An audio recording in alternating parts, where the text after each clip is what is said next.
এক নম্বর বক্তা। বক্তার কটা জিনিস দেখবেন আপনারা? দুটো জিনিস দেখবেন। কটা? দুটো। কি কি? এক নম্বর বক্তাটি আলেম কিনা, দুই নম্বর বক্তাটি আমল আছে কিনা। কিছু বুঝতে পারলেন ভাষাটা? আমল আছে কিনা মানে প্র্যাকটিক্যাল করে কিনা, জাস্ট আপনাদের বোঝার জন্য বলছি। বহু বক্তা আছে এখন যারা ৫ ওয়াক্ত নামাজ পড়ে না। আপনারা খবর দেননি কত বক্তা আছে স্মোক করে, বিড়ি সিগারেট খায়। কত বক্তা আছে পিতামাতার ভাতই দেয় না, প্যারেন্টসের কোন খবরই রাখে না। এই জন্য এটা একটু দেখার দরকার আছে। দুই নম্বর কমিটি, জলসা কমিটি আর মসজিদ কমিটি দুটো একটু আলাদা। জলসা কমিটি হতে গেলে এই ন্যূনতম এক্সপিরিয়েন্সকে সামনে রেখে বলছি, বা 3টে গুণ লাগবে। ভাই যারা জলসা কমিটি আমার উপরে লেগে যাবে না, প্লাস চান্সে অনুরোধ করছি। জলসা কমিটি হতে গেলে 3টে গুণ লাগবে। এক নম্বর কি? সৎ হতে হবে। কি বললাম? জোরে বলুন। সৎ। আচ্ছা, সৎ কাকে বলে? কোন লোকটাকে সৎ বলে? চলুন একটু দেখি। গালে দাঁড়িয়ে রাখলে সৎ, মাথায় টুপি দিলে সৎ, ৫ ওয়াক্ত নামাজ পড়লে বুঝি সৎ, রমজান মাসে রোজা রাখলে বুঝি সৎ? না, সৎ হতে গেলে টোটালটা মিলে বলো সৎ। ঠিক না? ঠিক। প্রফেট মুহাম্মদ সাল্লাল্লাহু আলাইহি ওয়াসাল্লাম থেকে একদিন বলছেন সঙ্গীদেরকে, আমার সাহাবীরা তোমরা আমাকে দুটো জিনিসের গ্যারান্টি দিতে পারবে? তো সাহাবীরা বলেছিলেন, বুখারীর হাদিস, জি হ্যাঁ, জীবনে অনেক গ্যারান্টি দিয়েছি, দুটো জিনিসের গ্যারান্টি দিতে পারবো না। পারবো। বলুন কি গ্যারান্টি দিতে হবে? পাশ থেকে একজন ব্যক্তি বললেন, দিলে কি বিনিময়ে কি পাবো? তো মুহাম্মদ সাল্লাল্লাহু আলাইহি ওয়াসাল্লাম বলেছিলেন, বিনিময়ে তোমাদের জান্নাত বা স্বর্গের গ্যারান্টি দেব। তখন সঙ্গীরা বললেন, সাহাবীরা বললেন, আপনি বলুন, আপনি বলুন কি দুটো জিনিস? আজ আলোচনা শুরুতে এই দুটো জিনিস বলেই শুরু করছি। তিনি বললেন যে 1 নম্বর হলো 2 ফুটের মাঝখানে। কি বললাম? কি বললাম? জোরে বলুন। 2 ফুটের মাঝখানে জিমের গ্যারান্টি দাও। তোমরা আমাকে জিমের গ্যারান্টি দাও, জিওবার গ্যারান্টি দাও। 2 ফুটের মাঝখানে বাজে ভাষা বলা থেকে জীবটাকে ঠিক করো, পরনিন্দা পরচর্চা করা থেকে জীবটাকে ঠিক করো, আর হারাম অবৈধ খাবার খাওয়া থেকে জীবটাকে ঠিক করো। তো 2 ফুটের মাঝখানে জিমের গ্যারান্টি দাও। আর 2 নম্বরটা কি বলুন? বললেন 2 রানের মাঝখানে। কি বললেন? 2 রানের মাঝখানে, অর্থাৎ লজ্জাস্থান। এই 2 ফুটের মাঝখানে আর 2 রানের মাঝখানে এই দুটো জিনিসের গ্যারান্টি তোমরা আমাকে দাও, আমি মুহাম্মদ সাল্লাল্লাহু আলাইহি ওয়াসাল্লাম তোমাদের কাছে জান্নাতের গ্যারান্টি দিয়ে দেব। যান বাড়ি চলে যান, আমার ওয়াজ শেষ। বাড়ি চলে যাবেন। বাড়ি গিয়ে দেখবেন হয় ভদ্রলোকের নিচে খারাপ, নয় ভদ্রলোকের উপর খারাপ। দুটোই খারাপ। ও জাহান্নামী নরকবাসী। তো দাড়িওয়ালা টুপিওয়ালা যেই সাহেব হতে পারে, রাগ করবেন না, বাস্তব কথাই বলছি। আমি এখানে এসে ওই মাদ্রাসাতে বসে বলছিলাম যে পৃথিবীতে সব সৃষ্টি জীবকে চেনা যায়, একজনকে চেনা যায় না। সেটা কে জানে? বলবো মানুষ। এদের চেনা যায় না। আদমের সন্তানদের চিনতে পারবেন না কেউ।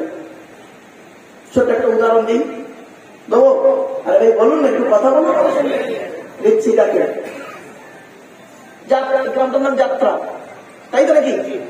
যাত্রা গ্রামে জলসা হবে, যাত্রা গ্রামে জলসা হবে। জলসার কমিটির ছেলেরা 42 ডিগ্রি গরমে দিনের বেলা লোকের বাড়ি বাড়ি গিয়ে জলসার জন্য কালেকশন করেছে। 1 যেটা ভাষায় বলা যায় না। ঘেমে গেছে 42 ডিগ্রি গরমে, ঘেমে গেছে, বাড়ি বাড়ি কালেকশন করছে। ফেরেশতারা দেখে সৃষ্টিকর্তা আল্লাহকে বলছে, আল্লাহ আপনার আদমের সন্তানরা কত কষ্ট করতে পারে, দেখুন সামান্য একটা জলসা যদি যাত্রা গ্রামে আপনার কোরআনের বাণী শুনবে বলে কমিটির ছেলে দুটো 42 ডিগ্রি গরমে কি কষ্ট করছে, চাঁদা কালেকশন করছে। সৃষ্টিকর্তা ফেরেশতাদের বলছে, ওদের চিনিস, ওদের চিনিস কি জিনিস ওরা? ফেরেশতারা বলছে কিরকম? দেখে নে, মসজিদের পাশের বাড়িতে কালেকশন করছে, ঠিক মসজিদের পাশের বাড়িতে কালেকশন করছে, ঘেমে এমন অবস্থায় জোহরের আজান হচ্ছে। তখন একজন অন্যজনকে বলছে, চলছে পালা পালা পালা পালা, আজান হচ্ছে, কিছু বুঝতে পারবে তারা। তারপরে নামাজ পড়বে না, নামাজ পড়বে না, জলসার জন্য সারাদিন কষ্ট করে কালেকশন করছে। সৃষ্টিকর্তা বলছে, আর একটা দেখবি, আর একটা দেখবি, আদমের সন্তানের চেনা খুব মুশকিল। বলছে কিরকম? ফেরেশতাদের বলছে, দেখবি, এই দেখ, এই যে রমজান মাস গেল, সারাদিন রোজা রেখেছে, সেই ফজরের আগে খেয়েছে, আর মাগরিবের আযান পর্যন্ত ইফতার নিয়ে বসে আছে, ইফতার নিয়ে বসে আছে, কিছু খাচ্ছে না। ফেরেশতারা দেখে বলছে, আল্লাহ আপনারই বান্দারা, আদমের সন্তানরা কত অনুগত, দেখুন। এটা কিরকম? বলছে যে সারাদিন রোজা রেখেছে, দেখুন আপনার অনুমতি যতক্ষণ না পাচ্ছে, আগাম যতক্ষণ না হচ্ছে, ততক্ষণ গানে কিছু দিচ্ছে না, সামনে প্রচুর পরিমাণ খাবার আছে, খেতে পারছে না। আল্লাহ বলছে, ওদের চিনিস কি জিনিস? কেউ নামাজ পড়ে না, সারাদিন রোজা রেখেছে, নামাজ পড়বে না।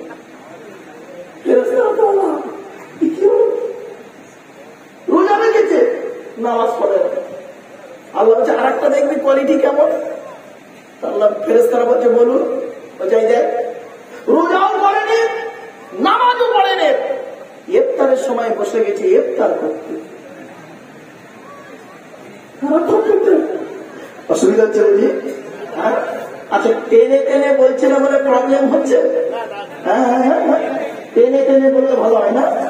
একটু ধৈর্যের পরিচয় দিন, মালটা একটু গরম হয়ে যাবে, টেনে টেনে ছেড়ে ছাড়াই দিচ্ছি 3 মিনিট, 5 মিনিট 10 মিনিট, আমার টান না হলে বললো বক্তা বেকার।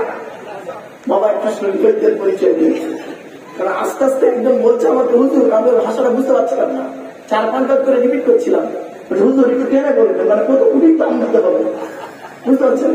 তো যাই হোক, একটু টেনে দিচ্ছি, চিন্তা, একটু ধৈর্যের পরিচয় দিন। 1 নম্বর বক্তা, 2 নম্বর কমিটি। কমিটি হতে গেলে তার 3টে গুণ লাগবে। 1 নম্বর কি? সৎ হতে হবে, বাড়িতে গিয়ে ভাববেন। 2 নম্বর হলো হালাল খানেওয়ালা হতে হবে, হালাল খাবার খেতে হবে। এত সহজ নয় জলসা কমিটি হওয়া। যুবকদেরকে আমি অনুরোধ করছি, বাস্তবটাই তুলে দিচ্ছে, আমার এই ভুল বুঝে না যেন। 3 নম্বরটা খুবই ইম্পর্টেন্ট, কি?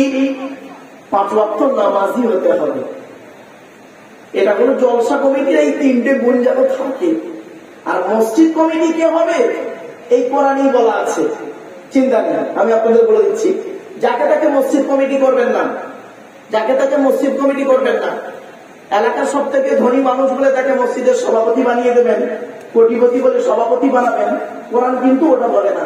কোরআনে বলা হয়েছে, যার মধ্যে 5টা গুণ আছে ওই ব্যক্তি মসজিদের দায়িত্ব নেবে।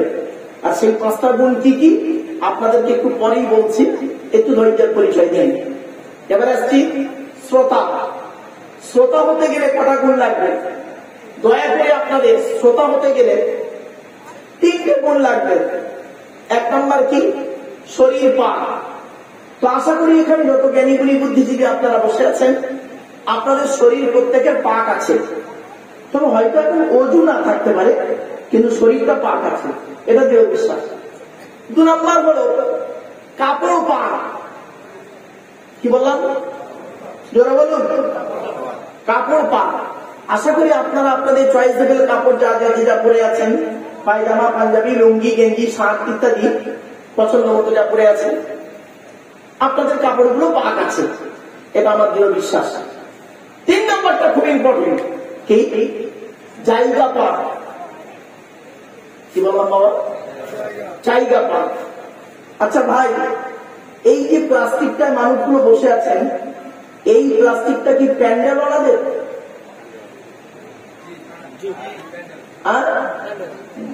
তাহলে ঠিকই ধরেছি। এই প্লাস্টিকটা পাক আছে বলে আমার সন্দেহ হচ্ছে, শুধু আমার নয়, একটু খুলে বলি, আপনাদেরও সন্দেহ জন্মে যাবে। দেখুন, এই প্যান্ডেলওয়ালারা এই প্লাস্টিকটা জীবনে কোনোদিন 3 বার করে ধৌত করে না। আজকের যাত্রা গ্রামের জলসা এসেছে এটা, আগামীকাল দেখবেন কোন শ্রাদ্ধ বাড়িতে, কোন খানা বাড়িতে, কোন মরা বাড়িতে এটাকে বিছিয়ে দেওয়া হবে। আবার জলসার পরে দেখবেন কত মানুষ জুতো পায়ে দিয়ে এর উপরেই চলাফেরা করবে।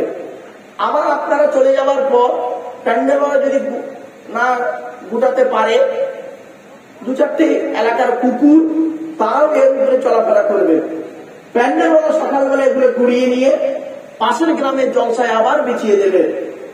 একজন সত্যিকারের ব্যক্তি, শ্রোতা, যিনি নামাজি মুসল্লি, যার শরীর পাক, কাপড় পাক, ওই জায়গাটা ওই প্লাস্টিকের উপরে বসার কারণে তার কাপড়টা নাপাক হয়ে যাওয়ার সম্ভাবনা খুবই বেশি। ঠিক আছে? ঠিক। এই জন্য আপনাদেরকে আমি অনুরোধ করি যাচ্ছি, এটা অর্ডার নয়, রিকোয়েস্ট। নিশ্চয়ই ভাষাটা বুঝতে পারছেন, অর্ডার আর রিকোয়েস্টের মধ্যে পার্থক্য আছে। আমি আপনাদেরকে অনুরোধ করছি, রিকোয়েস্ট করছি, যখনই আপনারা জলসা দেবেন, প্যান্ডেলওয়ালাদের এই প্লাস্টিকের উপরে মসজিদ থেকে মুসাল্লাগুলো এনে সুন্দর করে বিছিয়ে দেবেন, আর গেটে লিখে দেবেন বিনা অজুতে প্রবেশ নিষেধ, দয়া করে অজু করিয়া বসিবেন।